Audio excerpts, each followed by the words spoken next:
Assalamu alaikum wa rahmatullahi wa barakatuhu. Ashhadu an la ilaha illallah wahdahu la sharika lah wa ashhadu anna Muhammadan abduhu wa rasuluh. Amma ba'du fa'udhu billahi minash shaitanir rajim. Bismillahir rahmanir rahim.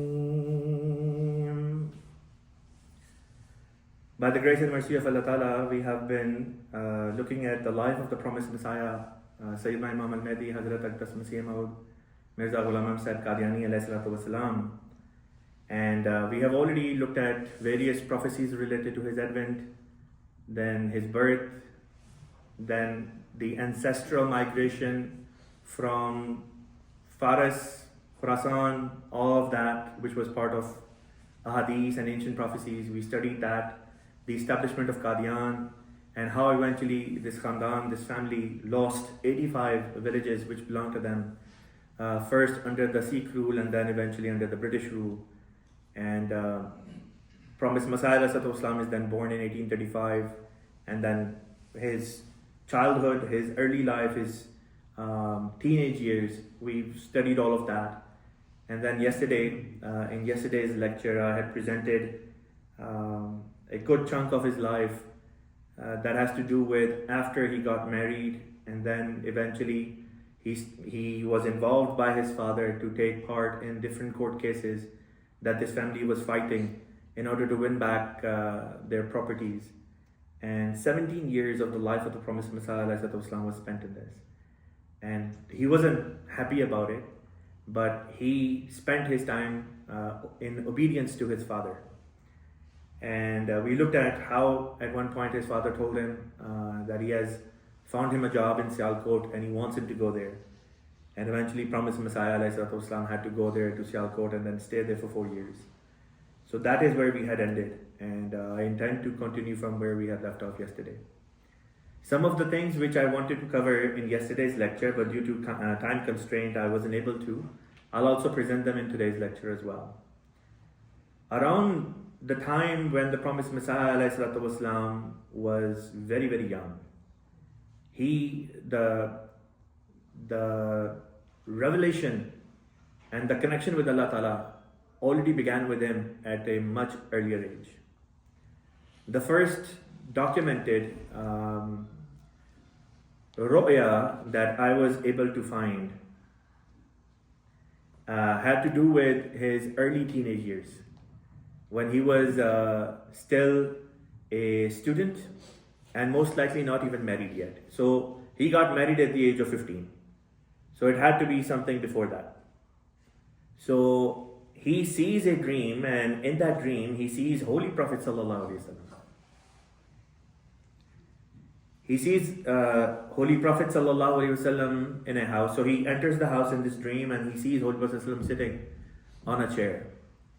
And he presents himself before Rasulullah Sallallahu Alaihi Wasallam, and Rasulullah Sallallahu Alaihi Wasallam says, "Ahmad, what is this in your hand?" And at that moment when Sayyidina Ahmad looked towards his right hand, he notices that there is a book in his hand. So within the dream, he responds to Rasulullah Sallallahu Alaihi Wasallam saying, "This is my book, Kutubi." Kutubi means my beacon. And then Holy Prophet Sallallahu Alaihi Wasallam, while this conversation is happening,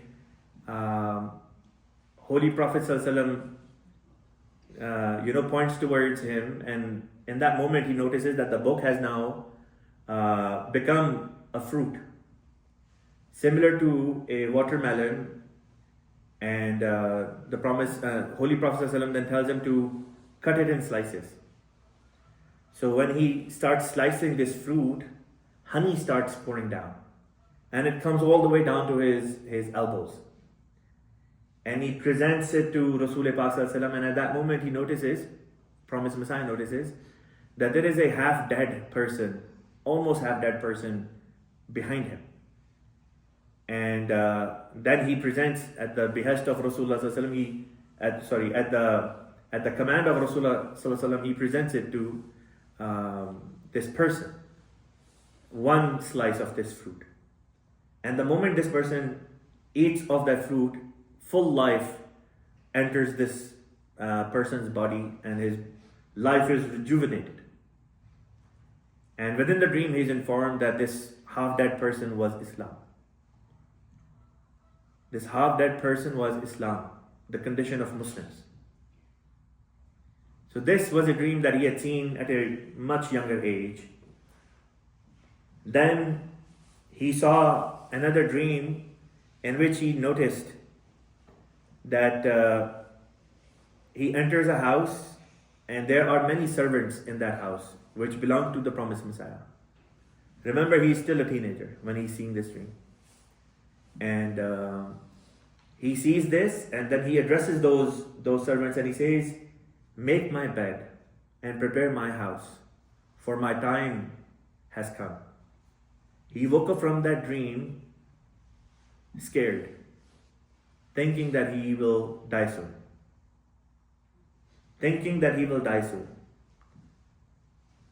This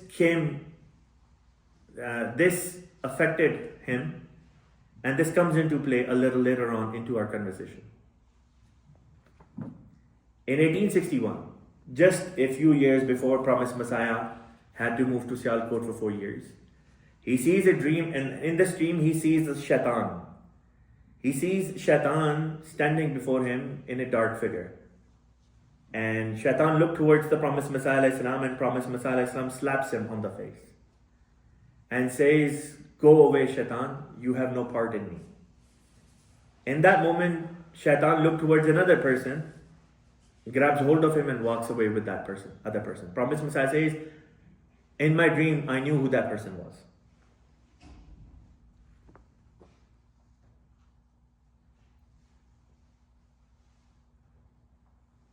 Now, when promised Messiah was eventually in Sialkot, this communication from Allah Ta'ala did not stop, rather it increased.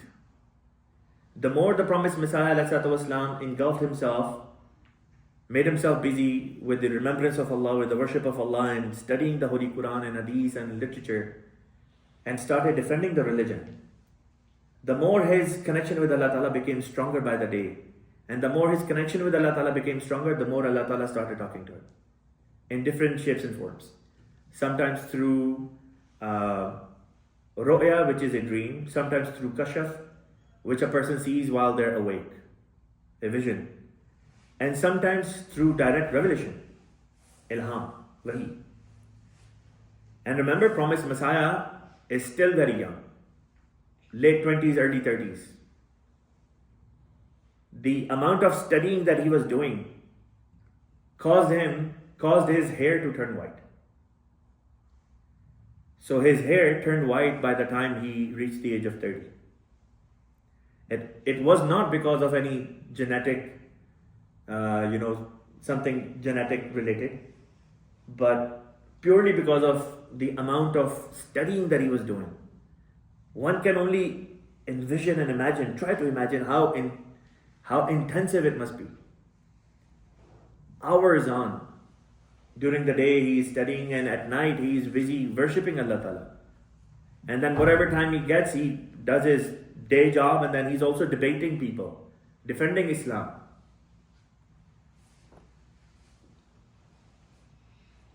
So while he was in Sialkot, he even received few prophecies as well, which he narrated to people, and then those prophecies came true.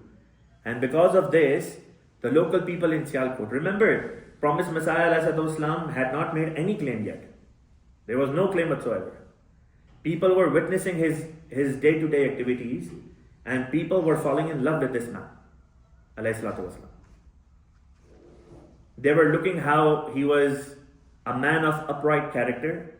They were looking at how he was ever inclined towards defending Islam.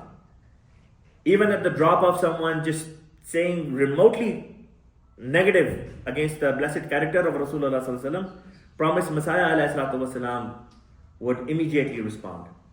He wouldn't take it lightly. He wouldn't take it lightly. I want to take a pause on this juncture. Sometimes we sit in gatherings, and I've mentioned this point many, many times. sometimes we sit in gatherings where sha'air-illah are being ridiculed, where someone might be making an underhanded comment about Allah Ta'ala or Quran or Islam or its teachings or Holy Prophet Sallallahu Alaihi Wasallam or Promised Messiah or Khalifa or Khulafa. Our dini ghairat should be such that we should not be okay sitting in those gatherings. We should respond to those people. And if you cannot respond, leave. But what ends up happening is that sometimes when people make such comments, we sit with them and then we enjoy those conversations, unfortunately. And that is absolutely wrong. There is no justification for this kind of behavior or lack of ghairat.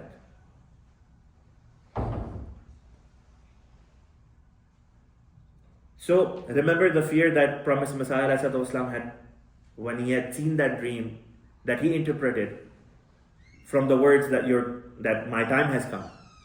He took it to mean that he is about to die, or he's going to die very, very soon, in near future.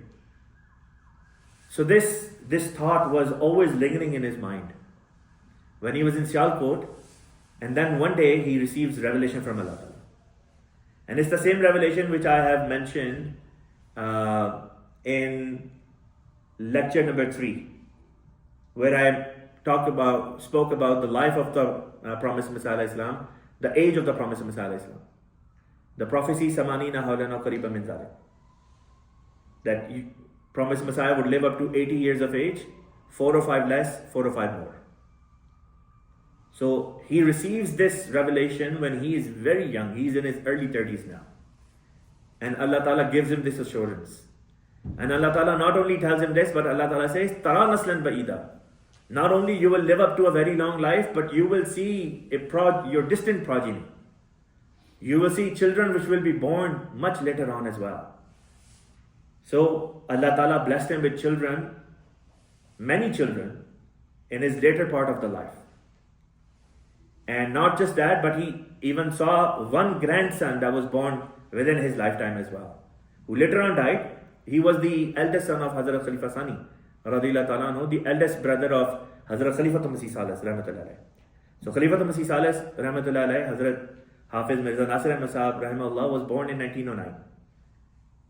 1 year after the demise of Syedna Ahmad alayhi.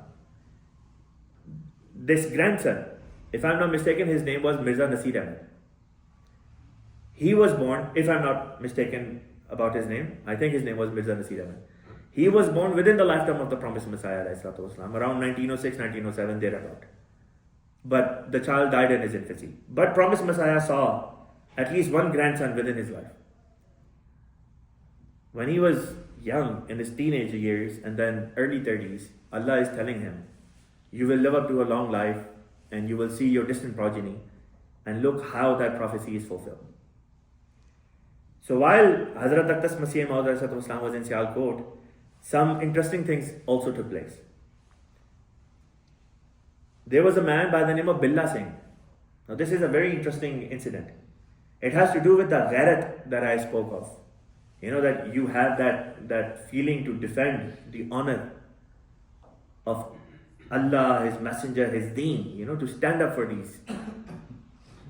So, Promised Messiah ﷺ used to work at the local court in Sialkot.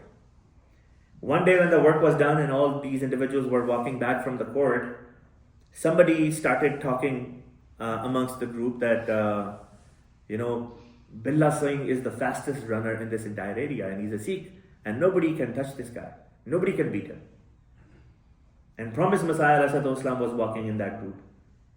And Hazrat said, if that is the case, then I challenge Billah Singh. Mujhe hara ke dikhao. Mujhe hara ke dikhao. So then a judge was appointed. They sent somebody, at a bridge that was in front of them. And the rule was set, the ground rule was, both individuals, Billah Singh and Syedna Ahmad ﷺ, both of them would run bare feet, no shoes. And they appointed one person to go all the way forward and wait at the bridge and see who comes and crosses the bridge first. And then, the race began. And lo and behold, Syedna Masih-e-Maud won that race. Syedna Masih-e-Maud won that race.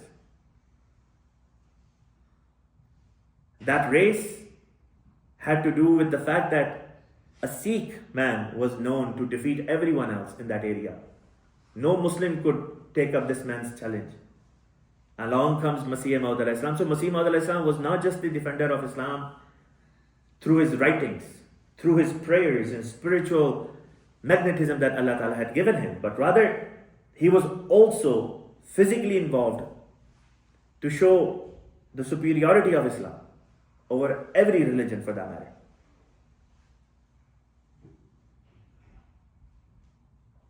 Another incident that took place, again, all these things were being witnessed by people.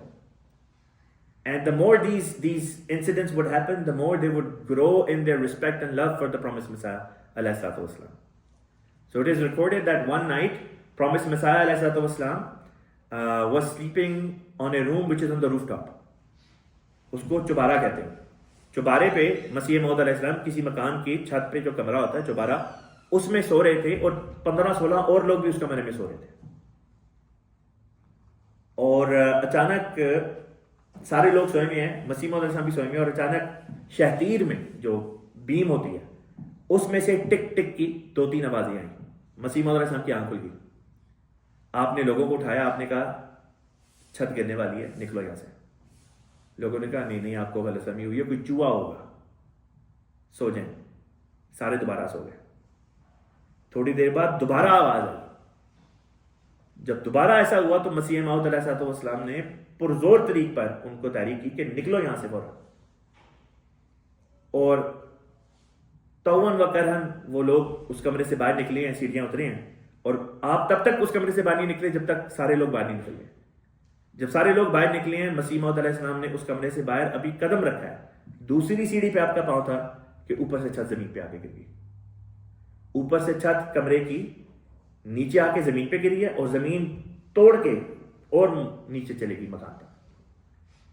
अगर ये अहबाब ना उठते, ना निकलते, ये सारे के सारे वहीं पे शहीद हो जाते, बच नहीं थे सकते. ये खुदा ताला ने एक निशान दिखाना था, और मसीह-ए-मौद अलैहिस्सलाम का ये निशान अल्लाह ताला ने इस तरह से दिखाया.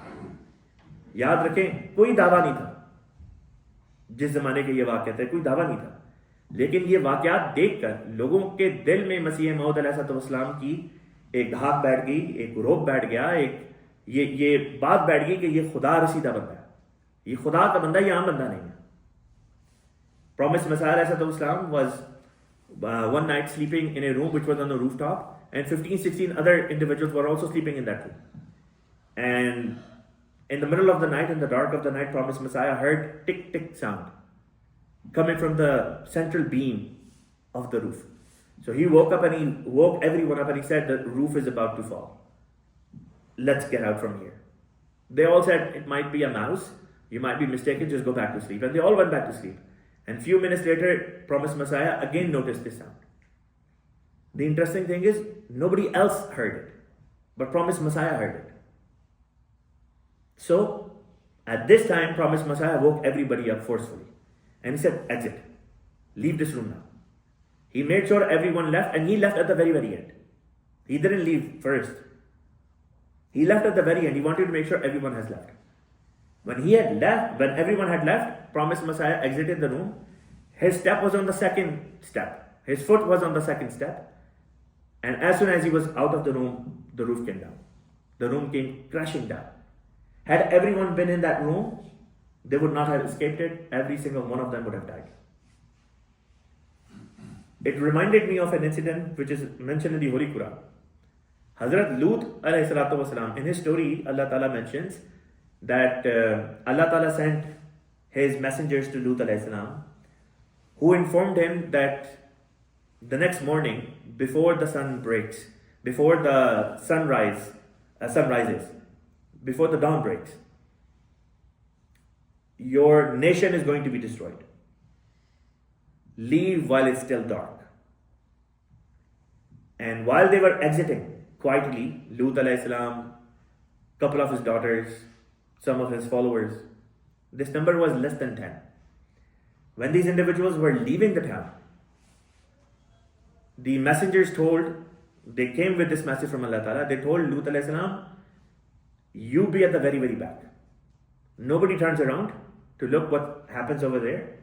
But Lut alayhi salam, you stay at the very back of this group. Why was Lut alayhi salam commanded to stay at the back of this group? Because the real protection was given to Lut alayhi salam. That's why he was told to stay at the very back. If people, while they're exiting, if they're ahead of him and he's at the back, then they will be protected from whatever is going to happen at the back. Same was the case here. Masih-e-Maud remained at the very back, at the very end, and then he exited. So when people noticed these things, like I said, they started to develop awe. And they were inspired by Masih-e-Maud's spiritual connection with Allah Ta'ala. They knew this is not an ordinary man. Allama Iqbal is one of the most famous poets that the Asian continent has produced. And he is very much liked in many circles. This very Allama Iqbal, his father was an MD. And for a very long time, Allama Iqbal himself was an MD. But this isn't about Iqbal or his father. This is about the teacher of Iqbal, Maulvi Sayyid Mir Hasan Sahab. Maulvi Sayyid Mir Hasan Sahab was in Sialkot around the same time that Promised Messiah was. Promised Messiah was a young man. And Maulvi Sayyid Mir Hasan Sahab used to meet the Promised Messiah. He used to come and sit in the company of the Promised Messiah.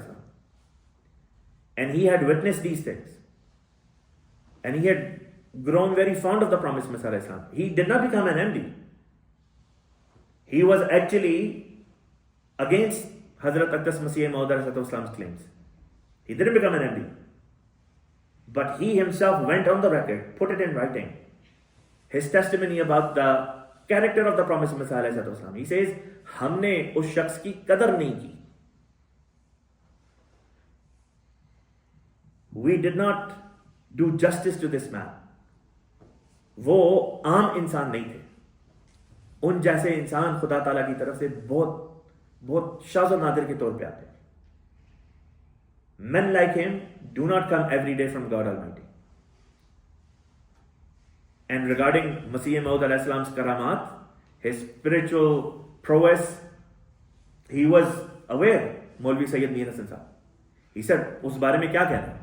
Everybody knew about how spiritual, how well versed in religion Hazrat Mirza Ghulam Ahmad Qadiani alayhi was. The words, more or less, these are the words of the teacher of Allama Iqbal. जिसने अल्लामा इकबाल को अल्लामा इकबाल बनाया, वो ये कहता है. 1867 is the time frame when Promised Messiah receives this message from his father that Promised Messiah's mother is sick and he needs to come back. So Promised Messiah was already tired in the sense that he did not want to work these worldly jobs. The moment he received this message, this letter from his father, right away he wrote his resignation and went back to Qadian. While he was on his way to Qadian, he received the word that his mother has passed away. Soon after he came back, he noticed that his father was very sad. His father by now had realized that he had wasted a big chunk of his life. He had wasted a big chunk of his life in pursuit of these court cases, spending money which sort of went to waste. And not only his own money went to waste, but the same property didn't really come back to him. And more importantly, he lost his wife, right? The mother of the Promised Messiah. So the father of the Promised Messiah was, deep stricken with grief and sadness. So when Promised Messiah came back, Promised Messiah resumed his activities of, studying Quran, Hadith and other literature. And then Promised Messiah, in order to console his father, started reading out these books to him. So towards the very end of his life, the father of the Promised Messiah Islam understood and realized that he had spent a big chunk of his life in pursuit of the dunya. Whereas the true maqsad, the true goal of one's life is Allah. And then he would say, Asal zindagi to mera ye beta ji raha. This is the real life. What Mirza Ghulam Ahmad alayhi salatu wasalam is living. In servitude to Allah and His Messenger sallallahu alayhi wasallam. Another 8-9 years were spent pursuing these cases. Eventually, Promised Messiah alayhi salatu wasalam was done with them, and in a very humble manner, he wrote a letter to his father. He wrote this letter in Farsi Zuban, in Persian. And it is recorded in Tarikh-e-Ahmadiyya, volume number 1. Anyone who is interested, you can go there. Its translation is also given over there. So, Masih-e-Maud wrote this letter in Persian, and he says, "My dear father, with all humbleness, I request you to please excuse me from this moment onwards. Whatever remaining days I have left on this earth, I do not want to waste them in pursuing worldly things. Let me focus on my Allah. Let me focus on my religion." And his father accepted. And then the Promised Messiah ﷺ did not have to participate any further.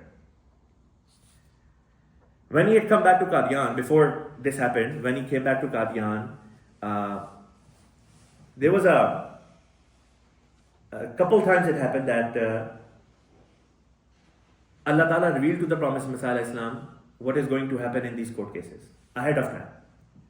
So, regarding one case, he saw a dream, and in that dream he was informed by Allah Ta'ala that his side, meaning the family, will win and the opponents will lose.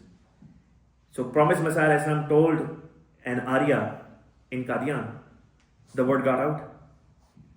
And on the day of the court hearing, nobody accidentally, or for whatever reason, nobody could show from the side of Promised Messiah's father. Nobody could show up, not even the lawyer.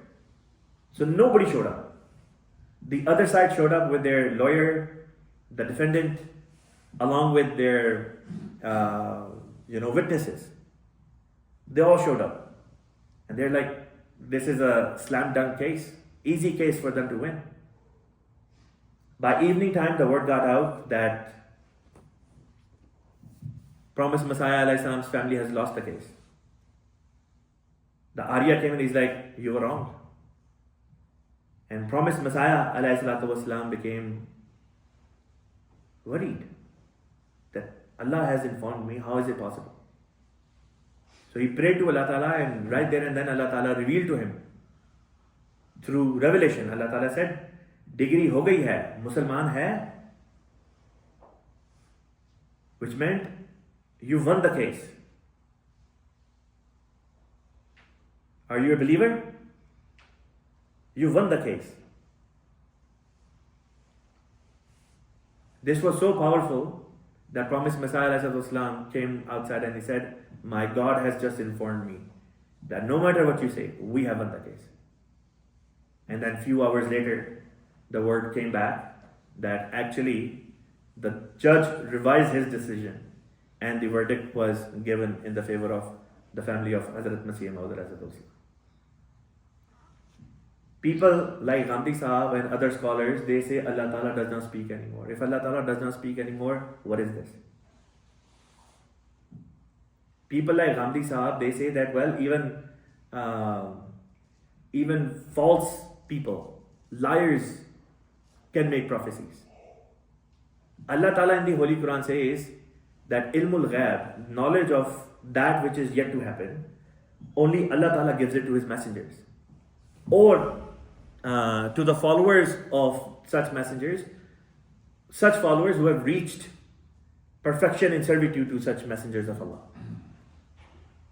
So as a ni'mat, Allah Ta'ala gives revelation to such followers too.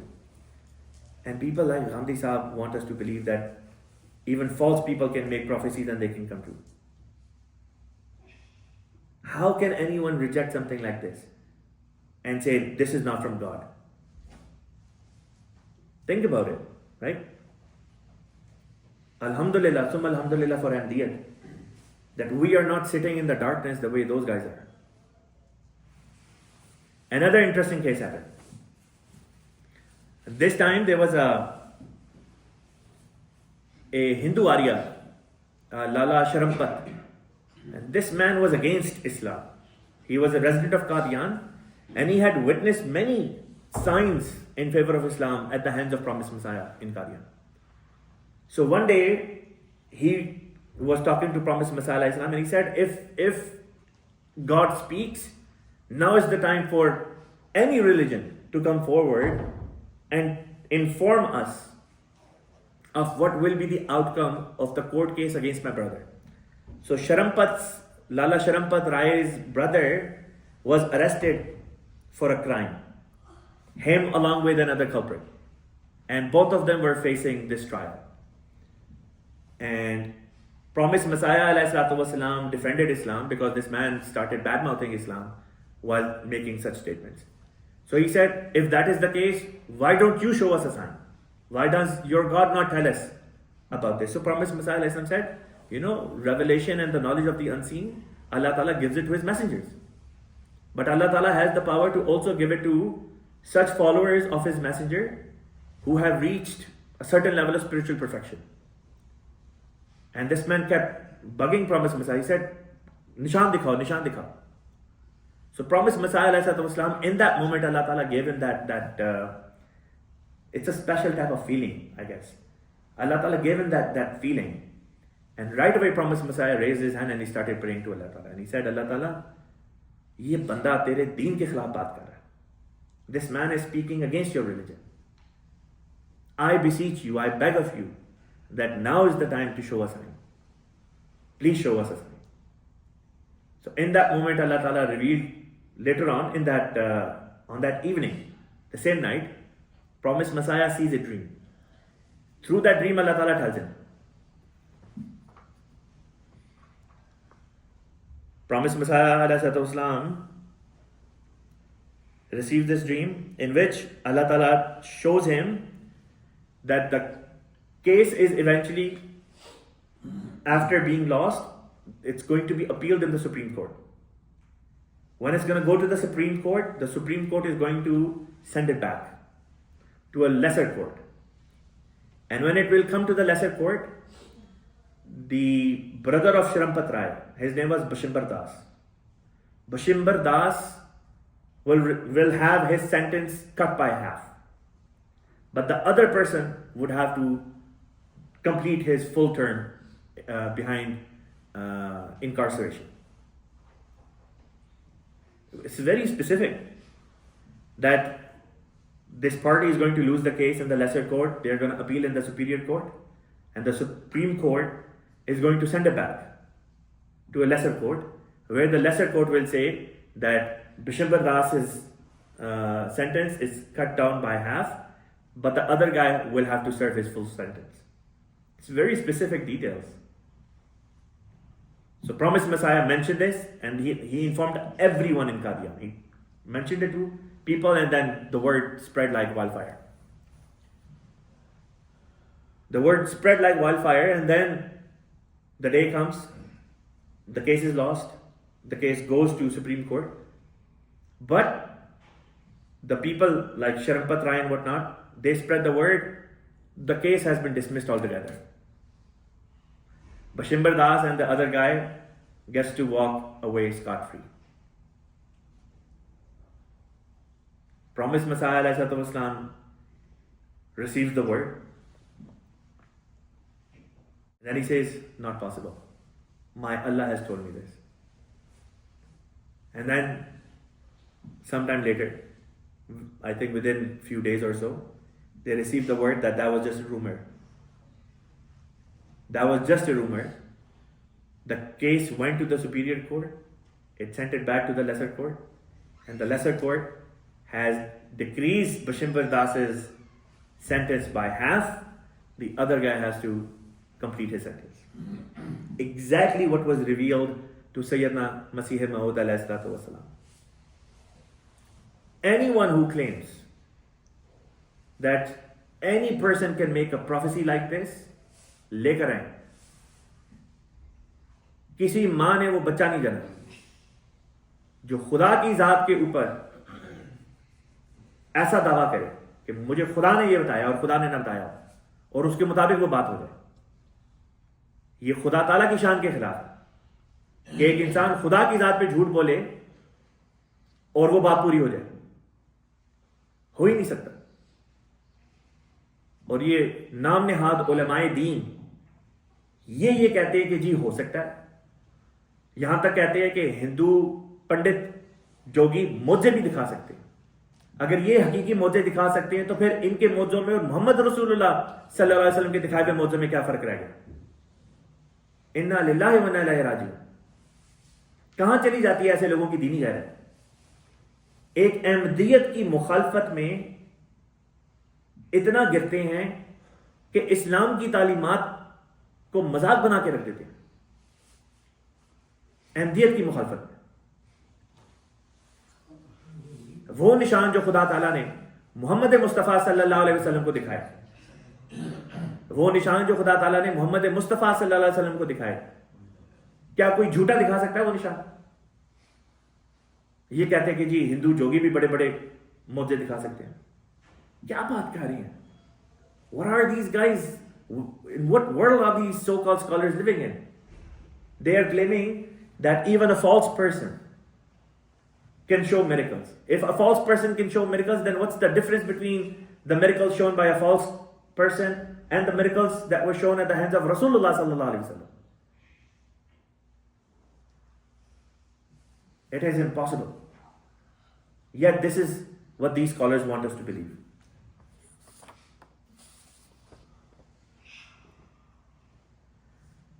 In those times, Hazrat Masih-e-Maud alayhi salam got a word that there is a Maulvi in Batala. A Maulvi in Batala by the name of Maulvi Qudratullah. Maulvi Qudratullah Batalvi. Promised Messiah received the word that Maulvi Qudratullah Batalvi has decided to give up on Islam and take baptism and become Christian. This man was not related to Promised Messiah. He had nothing to do with Promised Messiah and probably never even met Promised Messiah. Yet it pained deeply Hazrat Masih-e-Maud that someone who's called a Maulvi has become ready to give up Islam and become a Christian. So Hazur sent somebody to go and speak to this guy. And this guy told Promised Messiah that Qudratullah is not converting because he's convinced of the truthfulness of Christianity. Qudratullah is converting for dunyavi agraz, for materialistic reasons, whatever those reasons be. So Promised Messiah said, if the reason why he's converting, he has the title Maulvi with his name. It leaves a very bad impression on the masses. That someone who's considered a scholar of Islam is leaving Islam and going into the lap of Christianity and Christians. So he said, if the matter is related to money, collect some chanda, some donation, and I'll pay some too. Go help this poor guy. If he's making this decision, bad decision because of money problems. But convince him in a gentle manner. This man said, do I have your permission to basically, put this guy down? Like shake him up? Or kuch sunao main khari khoti? Hazrat said no. Be gentle in your speech. Be firm, but be gentle. Don't be too harsh on him, lest it becomes very difficult for him to come back. हम अहमदी जब तबलीग करते हैं ना तो गालियां नहीं देते हैं. हमारी सख्ती तबलीग में किस हद तक होती है? सिर्फ ये होती है कि हम ये कहते हैं गालियां ना दो. हमारे आका को गालियां ना दो, मसीह मौत को गालियां ना दो, हमारे खलीफा को गालियां ना दो. बाकी तनकीद करते हो, तनकीद करो, उसका तुम्हें पूरा हक है. हम जवाब देंगे. लेकिन जब गालियों पे उतर आओगे फिर हम बात नहीं करेंगे. और ये मेरे ख्याल से हर शख्स जो गैरत रखता है दीन के लिए, उसके अंदर ये चीज होनी चाहिए. Every man who has even an iota of gairat for his religion must demonstrate this. I can never, when somebody speaks in favor of Ahmadiyyat, if anyone speaks in favor of Ahmadiyyat, would you ever perceive in your mind that an Ahmadi would stand and say, oh, why are you defending Ahmadiyyat? Would you? Imagine that there is a Maulvi out there who says that Na'uzubillah, Mirza Sahib alayhi salatu wasalam is a kazib. He's a liar, God forbid. But you like that Maulvi because he speaks in a certain manner and you are impressed by that. And then you have another person from Jamaat Ahmadiyya who defends the honor of Promised Messiah. Would you say that this Ahmadi who is defending the honor of Masih-e-Maud and the truthfulness of Promised Messiah is wrong because you like the Maulvi better, the non-Ahmadi Maulvi better? No Ahmadi who has any dini ghairat would ever say this. No Ahmadi would ever say this. So there is time to show ghairat.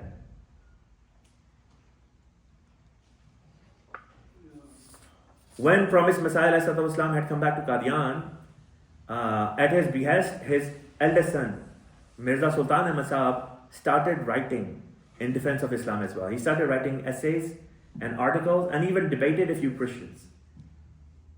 So at the behest of Promised Messiah Islam, his son, eldest son, he also started defending Islam.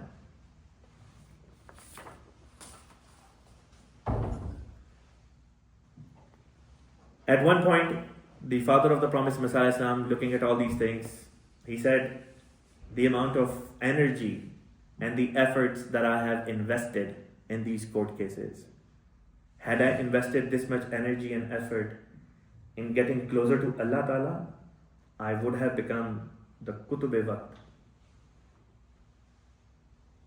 Meaning he would have become the greatest wali of that time. कुतुब-ए-वक्त या गौस-ए-वक्त होता। जिस कदर मैंने इस पलीद दुनिया के लिए सही की है, अगर मैं वो सही दीन के लिए करता तो शायद आज कुतुब-ए-वक्त या गौस-ए-वक्त होता। Pretty big statement. And one more incident, which is very interesting incident from these few years, is that Promised Messiah Islam had to travel to Batala for some task. So he was there for a few days, and somebody came up to him and said that in India at that time, the Ahle Hadith firqa was up and rising. And they were creating a lot of noise. And this area had primarily, they had a lot of Hanfis. So one of this person came to Promised Messiah Islam and said, you have to debate this Ahle Hadith Maulvi. This up and coming Maulvi is creating a lot of ruckus. This Maulvi was none other than that childhood friend of the Promised Messiah Islam who had studied with him, who later on became his arch nemesis, Maulvi Muhammad Hussain Badawi. He's a very interesting character. More details inshallah ta'ala will come in future lectures as we move forward. But here, this man comes and says, you have to come with me, Mirza Sahib, you have to defend and this and that. So Hazrat Masih-e-Maud Islam said, okay, fine, let's go. Hazur goes with this man to Maulvi Muhammad Hussain Batalvi's home. And right next to Maulvi Batalvi's home is a masjid. So instead of his home, Maulvi Batalvi along with his father is waiting for Promised Messiah in the masjid. He has a huge crowd in his masjid. His own crowd along with his father. And they have set up this scene, you can envision it. And Maulvi Muhammad Hussain Batalvi is sitting in one place, and right in front, Promised Messiah goes and takes a seat. And in a very calm, collected composure, Promised Messiah says, what is your position? Maulvi Muhammad Hussain Batalvi says, my position is, मेरे नज़दीक किताबुल्लाह मुकद्दम फिर अक़वाले रसूल, knees किताबुल्लाह और हदीस के मुकाबिल किसी इंसान की बात काबिल हुज्जत नहीं. Which means Maulvi Muhammad Hussain Batalvi says, my stance is that the word of Allah is supreme, which is the Holy Quran. It's on top. Then is the word of Rasulullah sallallahu alaihi wasallam, which is the Hadith. And any word of any scholar for that matter, if it goes against Quran, Hadith, cannot be taken as an authority. Promised Messiah sallallahu alaihi wasallam heard it and he said, I don't disagree with it. Hazur said, I don't disagree with it. आपका ये एतकाद माकूल और नाकाबिल एतराज़ है. I don't have any objection to it. It's right. But that's not what people were expecting. They were expecting a show. The moment Promised Messiah said this, the people belonging to Maulvi Maulvi Sahib Batalvi, his crew, they started saying, Har gaye, har gaye, har gaye. You lost, you lost, you lost. It didn't bother Promised Messiah one day. He's sitting there, calm and collected. The man who had brought Promised Messiah Islam, he became angry at Promised Messiah Islam. And he said to him, कि आपने हमारी रुसवाई करवा दिया. आपने हमारी रुसवाई करा दिया. You have brought shame to us, disgrace to us. Look at what Promised Messiah Islam said. He said, तो फिर क्या मैं ये कहूं कि उम्मत के किसी फर्द का कौल हजरत मोहम्मद मुस्तफ़ा सल्लल्लाहु अलैहि वसल्लम के कौल पर मुकद्दम है? Do you want me to say this instead? That the word of any Tom, Dick and Harry from the ummah of Rasulullah sallallahu alaihi wasallam is superior to the word of Rasulullah sallallahu alaihi wasallam?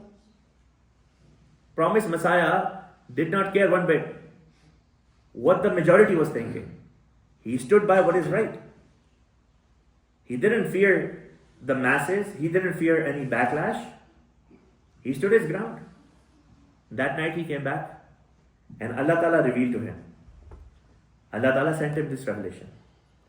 तेरा खुदा तेरे इस fail से राजी हुआ और वो तुझे बहुत बरकत देगा, यहां तक कि बादशाह तेरे कपड़ों से बरकत ढूंढेंगे. That this action of yours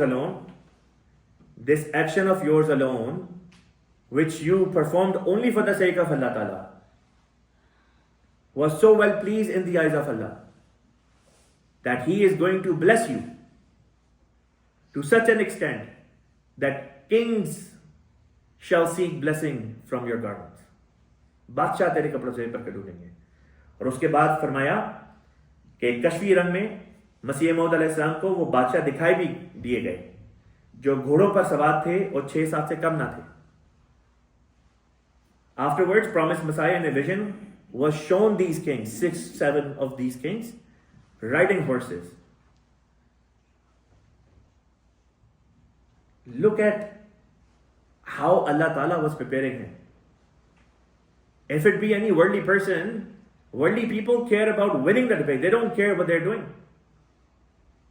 When I had my recent discussion with Ghamdi Saab, his focus was not on defending what Quran says. His focus was, I have to shut the conversation and basically win this conversation.